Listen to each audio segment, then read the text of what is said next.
Le doy la bienvenida. Hoy es 1 de agosto, jueves de la 17ª semana del tiempo ordinario. Suplicamos la intercesión en la memoria obligatoria de San Alfonso María de Ligorio, obispo y doctor de la Iglesia. San Alfonso María Ligorio nació el 27 de septiembre de 1696 en Marianella, cerca de Nápoles, Italia. Sus padres, Alfonso Giuseppe de Ligorio, era un capitán de marina, y su madre, Anna Cavalieri, provenía de una familia noble y piadosa.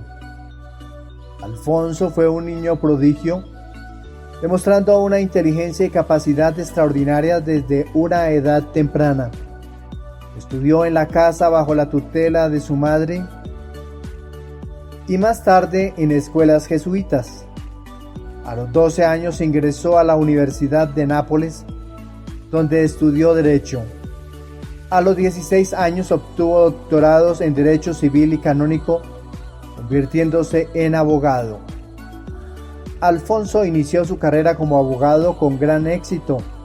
Sin embargo, después de perder un caso importante debido a un error judicial, decidió abandonar la abogacía y dedicarse a la vida religiosa. A los 30 años, fue ordenado sacerdote el 21 de diciembre de 1726. Alfonso se dedicó a la predicación y al trabajo pastoral entre los pobres y los enfermos.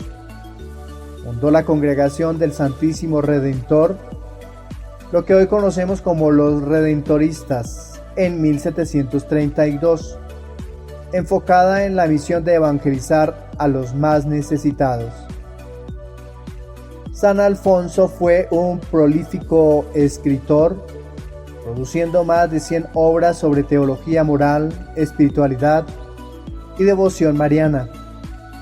Su obra más conocida es Teología Moral, que tuvo una gran influencia en la Iglesia Católica. Aunque San Alfonso no tuvo una conexión directa con Colombia, su congregación, los Redentoristas, han tenido una presencia significativa en el país, trabajando en la evangelización y en el apoyo social y espiritual de las comunidades. San Alfonso es el patrón de los confesores y teólogos morales debido a su profundo conocimiento y práctica en estos campos. Su dedicación a la confesión y a la guía espiritual ha dejado un legado duradero en la Iglesia. Uno de los milagros más conocidos atribuidos a San Alfonso ocurrió en Nápoles. Un niño había sido gravemente herido y los médicos no le daban esperanzas de vida. La madre del niño, desesperada, fue a buscar a San Alfonso. Al llegar, Alfonso bendijo al niño y le pidió a Dios su sanación. Milagrosamente, el niño se recuperó completamente, causando asombro entre los médicos y fortaleciendo la fe de muchos. San Alfonso María de Ligorio fue beatificado el 15 de septiembre de 1816 por el Papa Pío VII y canonizado el 26 de mayo de 1839 por el Papa Gregorio XVI. En 1871 fue declarado doctor de la Iglesia por el Papa Pío IX, reconociendo su contribución a la teología moral y a la devoción cristiana. Por eso, hoy 1 de agosto, pidamos a San Alfonso María de Ligorio que interceda por nosotros ante el Señor, que nos ayude a vivir una vida de fe profunda y amor al prójimo, a ser guiados por la sabiduría en nuestras decisiones morales y a encontrar consuelo en la confesión y en la misericordia divina. Que su ejemplo de dedicación y servicio inspire nuestros corazones a seguir el camino de Cristo con valentía y compasión. Amén. Le invito a disponer el oído, su mente, también el corazón, para proclamar el Evangelio propuesto en la liturgia de este jueves.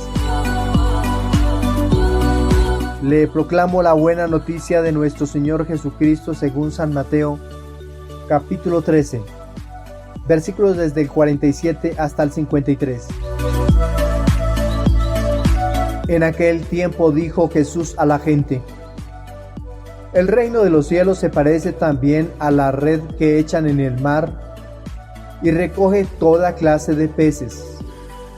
Cuando está llena, la arrastran a la orilla, se sientan y reúnen los buenos en cestos y los malos los tiran. Lo mismo sucederá al final del tiempo. Saldrán los ángeles, separarán a los malos de los buenos y los echarán al horno encendido. Allí será el llanto y el rechinar de dientes. ¿Entendéis bien todo esto? Ellos le contestaron: sí. Él les dijo: ya veis, un escriba que entiende el reino de los cielos es como un padre de familia que va sacando del arca lo bueno y lo antiguo. Cuando Jesús acabó estas parábolas, partió de allí. Palabra del Señor.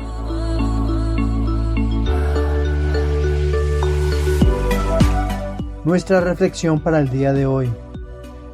La propuesta para la primera lectura es del profeta Jeremías en su capítulo 18.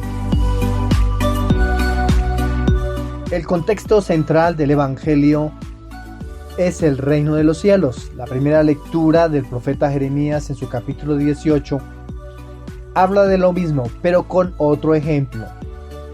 Dios nos moldea a cada uno entre sus manos, según su gusto y como a bien le parece hacer en cada uno.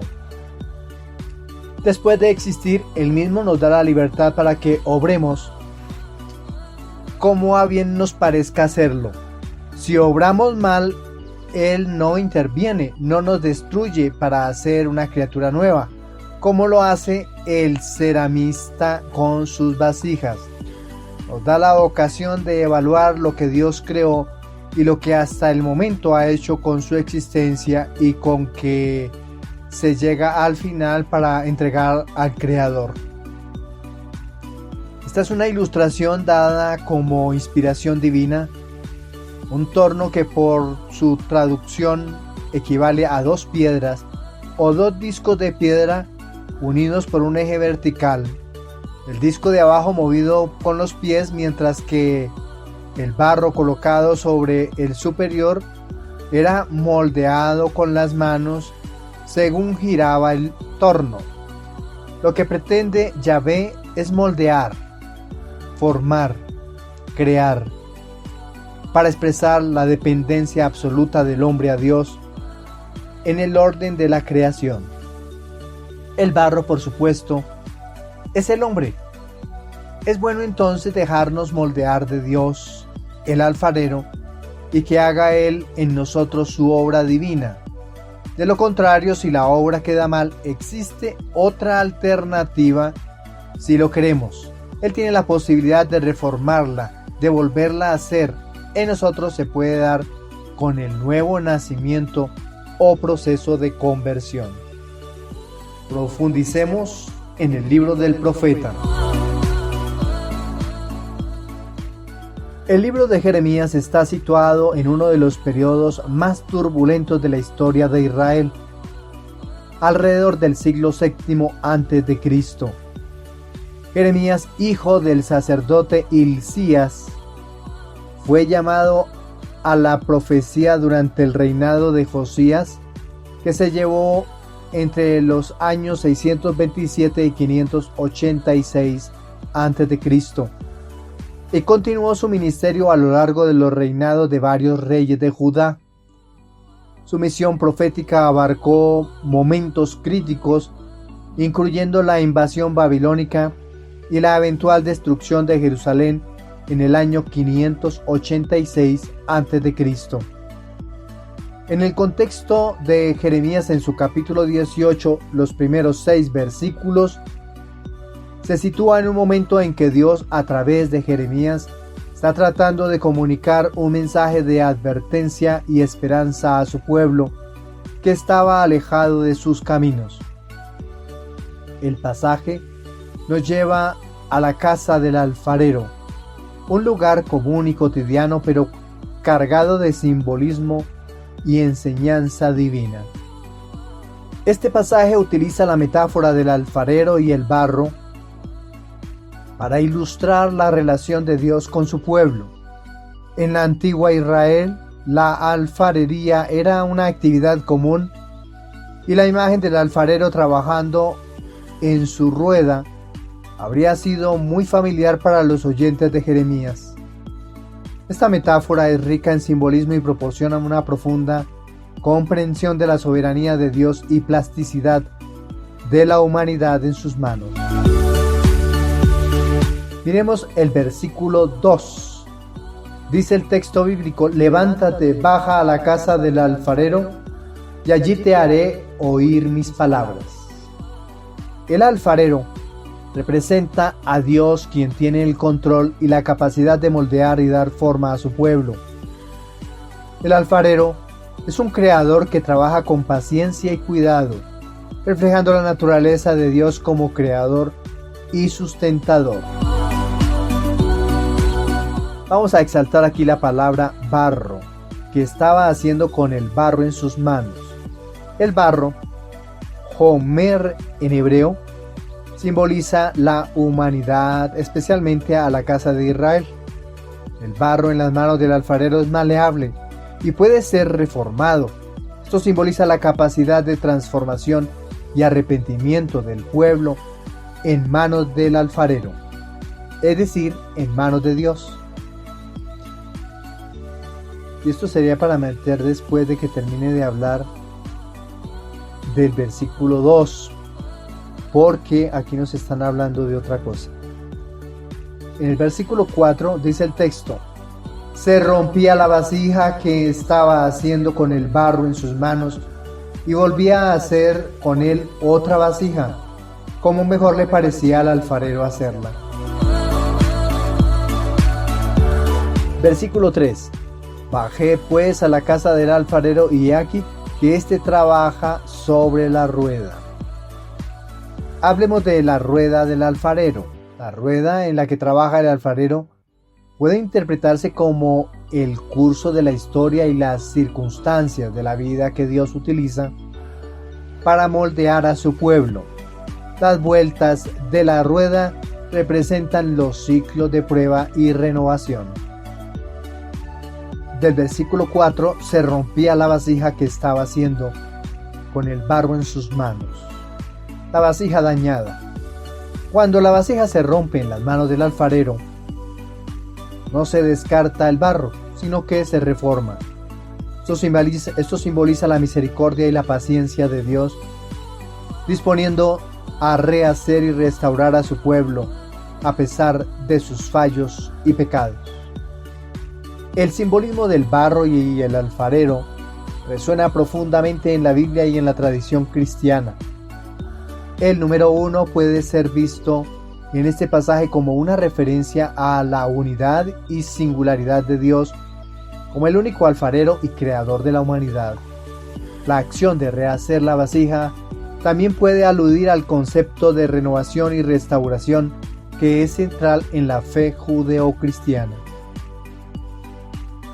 San Agustín en sus escritos reflexiona sobre este pasaje, señalando la soberanía de Dios y la importancia de la humanidad y la docilidad del corazón humano. Agustín enfatiza que así como el barro no puede resistir al alfarero, tampoco nosotros debemos resistir la obra transformadora de Dios en nuestras vidas. En nuestras vidas todos pasamos por momentos en los que sentimos que nos hemos roto o fallado.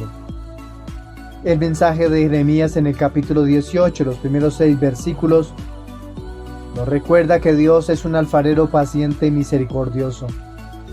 Él no nos desecha cuando fallamos, sino que está dispuesto a rehacernos, a transformarnos y a darnos una nueva forma que cumpla con su propósito para nosotros. Esta metáfora nos invita a ser dóciles y flexibles en las manos de Dios, permitiendo que Él moldee nuestra vida conforme a su voluntad. Nos llama a la confianza en su plan y a la esperanza en su capacidad de redimir y restaurar. Por eso, hoy en este jueves de la 17ª semana del tiempo ordinario, pidamos a San Alfonso María de Ligorio y a todos los santos que intercedan por nosotros ante el Señor, que nos ayuden a ser como el barro en mano del alfarero, abiertos y dispuestos a ser moldeados por la voluntad de Dios. Que nuestras vidas sean transformadas por su gracia y que siempre busquemos ser vasijas útiles para su propósito divino. Amén. Ante esta propuesta que nos hace el Señor por medio del profeta, le respondemos con el Salmo 145 y vamos a acompañar al autor sagrado con esta frase antífona: dichoso a quien auxilia el Dios de Jacob. Ante la experiencia vivida con la lectura anterior, se debe temer al Señor, intentar descubrir la grandeza de nuestro Dios, mientras nosotros rectificamos nuestras acciones. Él merece toda alabanza, que confiemos en su grandeza y acción misericordiosa, que desea llevarnos siempre a la libertad. Nuestro cuerpo físico quizás nunca sienta la necesidad de dirigirse al Creador, pero nuestro espíritu sí, porque Él tiende a quien lo creó. ¿Cuándo hemos de alabarlo y cómo? Pues la respuesta es mientras cada uno exista, es decir, todos los días de nuestra vida. Nuestra confianza debe estar puesta en el Dios que puede salvarnos, o sea, en Cristo, que dio su vida en rescate de todos los que crean y confíen en Él. Frente a todas las gracias que Dios derrama sobre nosotros, este Salmo, el 145, se convierte en un himno de alabanza para bendecirlo y reconocerlo como Rey. Todos los días debemos glorificar su nombre, y qué bueno aprender estas líneas como oración. La comunidad primitiva lo cantaba como acción de gracias a la hora del almuerzo. Cuando vamos a dar reconocimiento a Dios de su grandeza, es porque ya le hemos contado al mundo que Él es Dios y que deben seguirlo para tener todo a favor. Celebrar en comunidad es la alternativa para dar gloria al Padre del cielo. Hoy entonces debemos acercarnos al altar de Cristo con el Salmo 145 para dar gracias a Dios, exaltarlo por su grandeza, por su poder. El amor grande de Dios permite que existan muchos hombres enamorados de Él, valientes, que tengan el valor de mostrarnos la grandeza de nuestro Dios.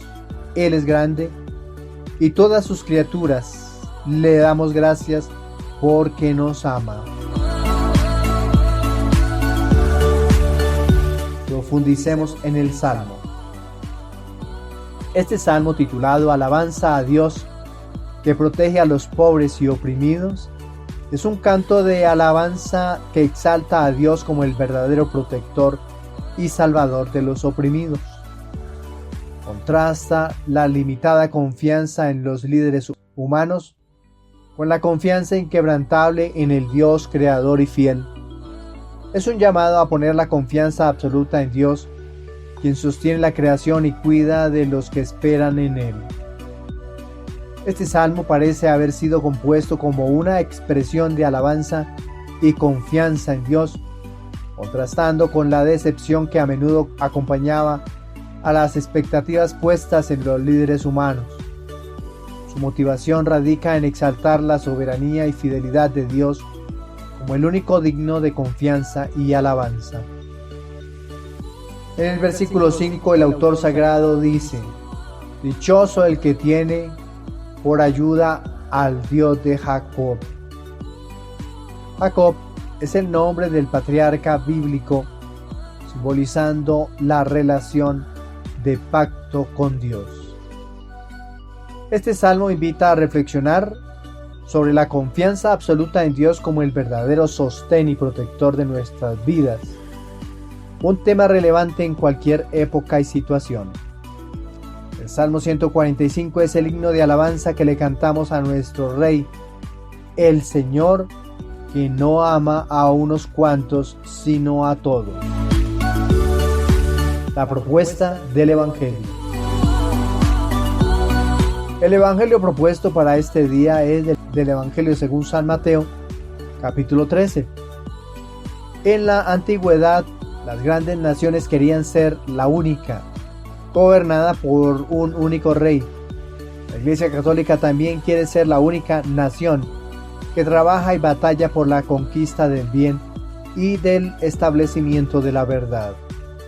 Necesitamos de más soldados que se unan a la batalla para salvar más almas para la Iglesia del único y verdadero Rey Jesucristo. En el Evangelio de San Mateo, en su capítulo 13, en el contexto de este discurso parabólico, el Señor hoy nos propone la comparación de la red con el reino de los cielos. Jesús ha sido enviado sobre buenos y malos. Siglos de existencia y redención tiene en el mundo y muchos de los seres existentes han tenido la oportunidad de elegirlo para darle un rostro distinto al mundo en donde vivimos.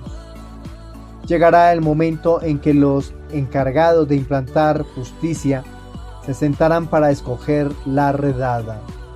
Ahora bien, el mensaje para aquellos que han vivido otra experiencia religiosa como los judíos: el reino de los cielos involucra a admitir y circunscribir la ley mosaica junto a la nueva ley y descubrir por sabiduría de Dios que es una misma ley, el amor.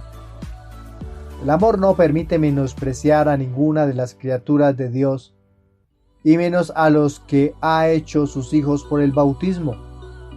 La justicia es el obrar de Dios, y sus criaturas, quienes caminan con la justicia, hacen parte de la pesca, de los creados por un solo Señor y dador de la sabiduría divina.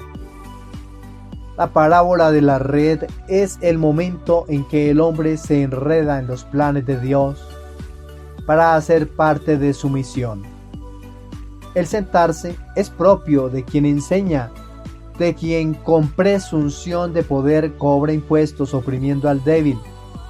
En este caso, en el del relato del día de hoy, se sientan para dictar una sentencia contra los creados por Dios. Los malos son tirados nuevamente al mar para ver si perfeccionan sus obras y frutos. Invitación urgente: no esperemos hasta el último momento para sacar lo malo de las cestas del nuevo corazón, de nuestro corazón. No esperemos a sufrir y hacer sufrir a todos los que nos aman para tomar el riesgo y la determinación de cambiar. Debemos ser nueva criatura dejando todo lo inservible, tomando a Dios como nuestro apoyo, Señor y Redentor. El discurso continuo acerca del reino de los cielos, como en el día de hoy, vuelve el Señor a decirnos que la misericordia de Dios Padre permite que los malos y los buenos vivan juntos, para que se perfeccionen los buenos y ayuden a salvar a los malos, para que los malos reconozcan la grandeza de Dios, que es el momento de su conversión, y opten por asumir un rol de hijos de Dios. Un conocedor de las Sagradas Escrituras que entiende el reino se queda con lo bueno de la ley antigua y acepta las realidades nuevas que trae Jesucristo y su doctrina, el amor y la misericordia. Profundicemos en el evangelista. El Evangelio de Mateo fue escrito por una comunidad cristiana de origen judío que enfrentaba la transición del judaísmo al cristianismo. Mateo presenta a Jesús como el cumplimiento de las profecías del Antiguo Testamento y como el nuevo Moisés que trae la ley definitiva de Dios. El capítulo 13 de Mateo contiene varias parábolas del reino de Dios, enseñando a través de imágenes y situaciones cotidianas para que la audiencia pueda entender mejor los misterios del reino. Los pingüinos emperador, en su ardua vida por la Antártida, enfrentan condiciones extremas para proteger a sus crías. Los padres alternan el cuidado del huevo, soportando temperaturas bajo cero, fuertes vientos y largos periodos transitados sin alimento. Este sacrificio y trabajo conjunto aseguran la supervivencia de la nueva generación. Profundicemos en los versículos. Versículo 47 del versículo 13. También es semejante el reino de los cielos a una red que se echa en el mar y recoge peces de todas las clases. La red representa el reino de los cielos y la llamada universal a la salvación. Esta es la herramienta usada para la pesca y por extensión la misión evangelizadora. Versículo 48. Y cuando está llena, la sacan a la orilla, se sientan y recogen en cestos los buenos y tiran los malos.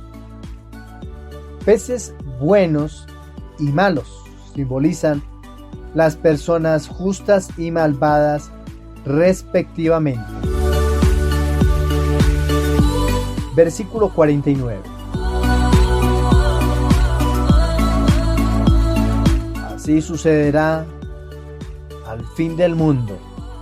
Saldrán los ángeles, separarán a los malos de entre los justos.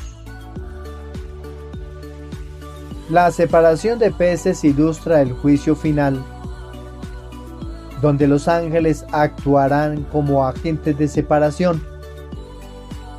Ángeles, en griego angeloi, mensajeros divinos, encargados de ejecutar el juicio. San Jerónimo, en su comentario sobre Mateo, señala que la red echada al mar representa a la iglesia que rompe, que recoge a toda clase de personas. Al final de los tiempos, que recoge a toda clase de personas, aluciendo al mismo mensaje que en estos días nos ha hecho el Papa Francisco, que la iglesia no es solo de santos, ni de sacerdotes, ni de monjas.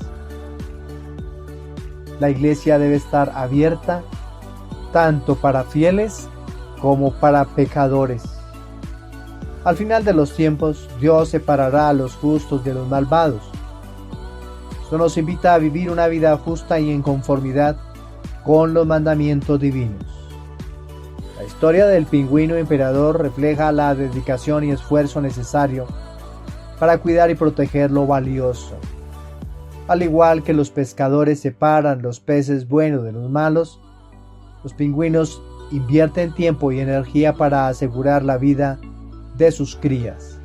De manera similar, nosotros somos llamados a discernir y vivir una vida junta, trabajando arduamente en nuestra fe y dedicación al reino de Dios. En el contexto moderno, esta parábola nos invita a reflexionar sobre la importancia de vivir en rectitud y justicia.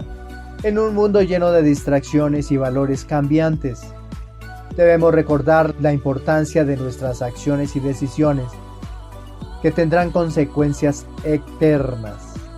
La enseñanza del pingüino emperador nos inspira a perseverar en la fe, dedicándonos al bien y ayudando a otros, sabiendo que al final Dios hará justicia y separará a los justos de los malvados.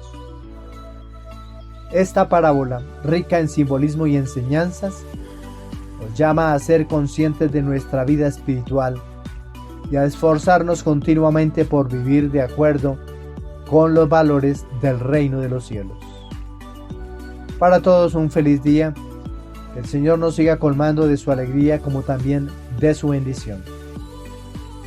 Si le llamó la atención este comentario que hemos hecho a los textos bíblicos de la liturgia de hoy, le invito allá en la página de YouTube a darle manito arriba.